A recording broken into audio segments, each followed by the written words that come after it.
Pada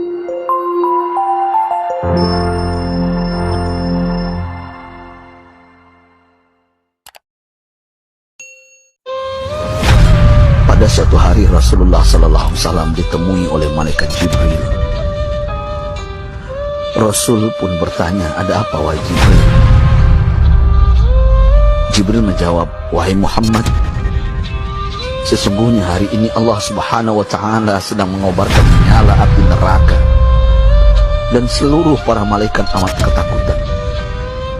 Mereka tidak tahu harus bagaimana. Untung aku ingat," kata Jibril, "bahwa engkau Muhammad adalah sumber cinta dan sayang Allah Subhanahu wa Ta'ala kepada alam semesta. Dengan alasan itu aku kesini, bertabaruk mengambil berkah dengan cinta Allah kepada dirimu, ya Rasulullah, ya Muhammad." Rasulullah terdiam beberapa saat, kemudian bertanya lagi, "Wahai Jibril, ceritakan padaku bagaimana neraka itu sesungguhnya." Jibril menjawab, "Wahai Muhammad, neraka itu bagaikan lubang-lubang yang terdiri dari 7 tingkat. Jarak antara satu lubang dengan yang lain ialah perjalanan 70 tahun. Lubang paling bawah adalah lubang yang paling panas." Nabi SAW meneruskan pertanyaannya, "Lalu siapakah penghuni lubang-lubang neraka itu, wahai Jibril? Sampaikan kepadaku, Jibril." Jibril menjawab, "Lubang yang paling bawah diciptakan untuk orang-orang munafik.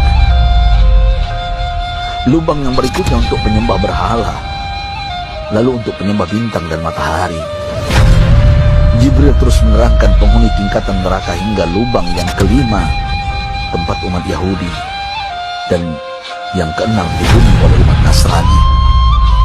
Setelah menjelaskan penghuni 6 tingkatan neraka, Jibril diam cukup lama. Rasulullah SAW penasaran dan bertanya kepada Jibril, "Wahai Jibril, siapakah penghuni neraka yang ketujuh?" Jibril diam saja tidak menjawab. Rasulullah SAW mengulangi pertanyaannya, tapi Jibril tetap diam. Rasulullah tambah penasaran dan mendesak Jibril agar dijawab pertanyaannya.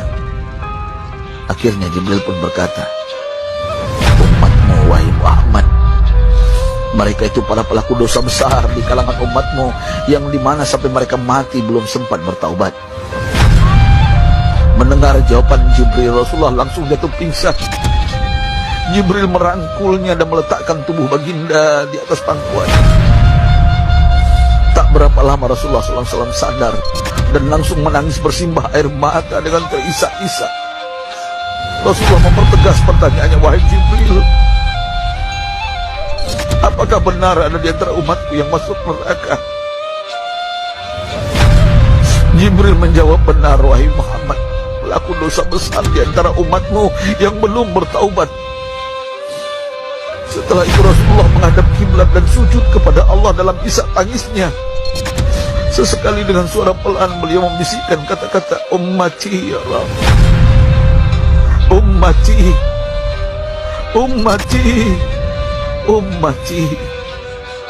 Beliau SAW tidak mengangkat kepalanya dalam keadaan seperti itu selama 3 hari 3 malam, kecuali setiap Bilal bin Rabah mengumandangkan azan, barulah beliau bangkit untuk menjadi imam, dan setelah itu kembali sujud lagi.